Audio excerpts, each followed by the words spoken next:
Hello, welcome back to Vlogmas. I don't know what day it is, but I know that this is coming out on Saturday. I had a great chat. I don't know if I feel like I might have mentioned this in the last video, but now I don't even know. I don't remember. I was requested to post my bread recipe, so you're gonna get it in two parts. Just to complicate things, right? I am going to share with you guys the first part of making a loaf of bread, and then I'm going to share the next part of making a loaf of bread in the Sunday video, quite simply because it is literally a 2-day process. So I'm gonna take you through that, and then we're gonna do a listener question. Let's go. Okay, so the first thing I'm doing to make a lovely loaf of sourdough, is actually tearing off my bowl on my scale and filling it with water, filtered water. You want to fill it to exactly 360 grams because this just is. I don't really know, quite frankly. It's good to do the water first because doing it first makes everything else easier to actually mix in. So now I'm pouring in 100 grams of sourdough starter. That's what this manky jar of like creamy stuff is. That's my sourdough starter, which I'll show you later. But you need that in order for it to like bind and rise. I feed it every day and I have to change the jar that it's in pretty regularly. So I just collect jars when I finish things and kind of switch them out. And now I'm adding in 500 grams of flour. So we've done 360 grams of water, 100 grams of starter, and 500 grams of bread flour. You can do this with any kind of bread flour as well if you want, or just like regular flour. And now 10 grams of salt. I've tried all different salts. I'm currently using an iodized salt because why not? But I've used Himalayan salt, I've used sea salt. So you just do whatever you kind of want to do. It's all going to work. The salt is actually important because it binds the gluten. So if you don't put the salt in, the entire bread loaf is just gonna like fall apart. So that's why I know, because I've done it. Now, as you can see, I mix until it's all combined, and it just kind of looks like a janky mess. It's absolutely supposed to look like that. It's not going to become a ball of perfect dough right away. What we're gonna do is finish it, and then we're gonna leave it for 1 hour. And now it's been 1 hour. So it's actually time to do the very first stretch and fold. So this is kind of what it looks like. It's actually binded more and set itself together. And now it's ready for me to stretch and fold. So with clean, wet hands, because the wet stops the dough from sticking to you, I pull it up and stretch it over and fold it. So you just really grab it and give it a good stretch. You don't want to overstretch it. Only do it 3 to 4 times just to make sure it looks like a solid, like perfect dough ball like that. Yeah, and then you wait for another 30 minutes.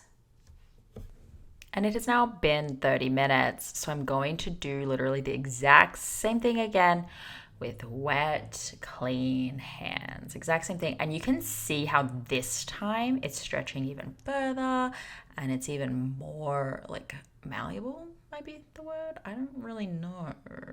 Maybe not. Maybe it's pliable. Maybe it's something else.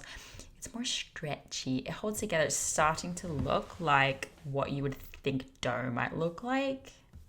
Yeah. You're gonna wait 30 more minutes.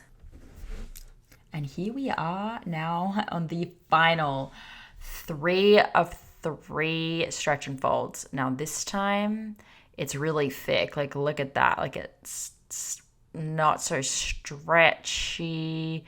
It's just holding together super duper nice. It's good. It looks good. So now we do more waiting. 5 to 8 hours really depends on the weather, the humidity. The hotter, it will rise faster. Longer, you're gonna have to leave it for long. Okay, so I've waited 8 hours, and now I've dumped it from the bowl onto the bench, and I'm using this scraper to form it. Mine's actually a little flat. It's not holding its shape as good as I like, and that would be because my starter was actually not as healthy as I want it to be. So just pro tip, like this is really flexible, and this dough is still going to work out just fine, although it could be better. Now I've got a Benetton bowl, I think, like a basket. This is what I'm going to prove it and make the shape of. And this is where we're going to leave it tonight. So I'm filling it with rice flour so that it doesn't stick to the basket. If you forget, it will stick. If you get a brand new basket, make sure you really overdo this process the first time. And now I'm going to see how it's flattened it out. Like my dough just went... Not ideal, guys, but it's still going to figure itself out. And when your starter is in better condition and your stretch and folds are on point, it's going to do a lot better. But don't worry, it's still going to work. So we're going to scrape it all up, and then I'm going to put it into this proof. This is the final shape. So you scrape it and shape it one more time. I'm making it look easy because it actually is easy. And this is going to, yeah, dump it in right like that. As it's sticking a bit, it's not supposed to do that, guys, but like I said, this is still gonna work. This isn't that scary. And I'm gonna leave it for like 24 hours. You can leave it up to 72 hours. Leave it any longer than that and it might start going backwards. Hello. Okay, so tune in tomorrow, I guess, for the final product of my bread making adventures. But we're gonna answer a listener question real quick, and then we're gonna call it a day on this episode. So I'm just gonna bring up questions. Actually, I really need to do some of the YouTube ones. Okay, Danielle P asks, I've had HA ever since my son was born 4 years ago. Disordered eating and postpartum anxiety have kept it missing. However, I'm desperate to get pregnant again. I've spoken with a few women who have managed to conceive without having any periods. I was just wondering how common this is, and if you rarely see it or if it's more common than people realize. I know I'm grasping at straws, but I've been trying to get my period back for so long that I'm feeling a bit hopeless, and I've got the baby who badly. Oh wow, interesting question, Danny. Okay, so absolutely 100% it is untrue that those people got their period back without ovulating. What's happened, those people, what they're telling you is that either they got pregnant on their very first recovery cycle, either postpartum or having had HA, okay? So we know people who have gone down the path of getting their cycle back for whatever reason, and then they have sex at the right time of their very first ovulation, and so they never get their period. Does that make sense? So the egg finally starts producing, they ovulate, they had sex at that time of ovulation, and then they got pregnant, and so they never saw a period. But those people ovulated. This is why I talk so much more about ovulation than bleeding. So much more than ovulation and bleeding, because that's actually the mechanism here at play. So it's not possible for you to have HA and get pregnant. However, it is possible for you to recover, to be on the process of recovery and get pregnant on your very first ovulation. So I hope that makes sense. Good luck. Yeah, keep going. There's a missing piece for you. So you got this. You can absolutely figure this out.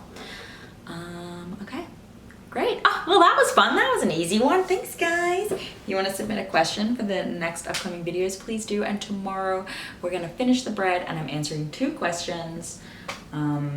Because I actually filmed that yesterday and I'm filming this today. And so it's a whole thing. I already know what we're talking about tomorrow.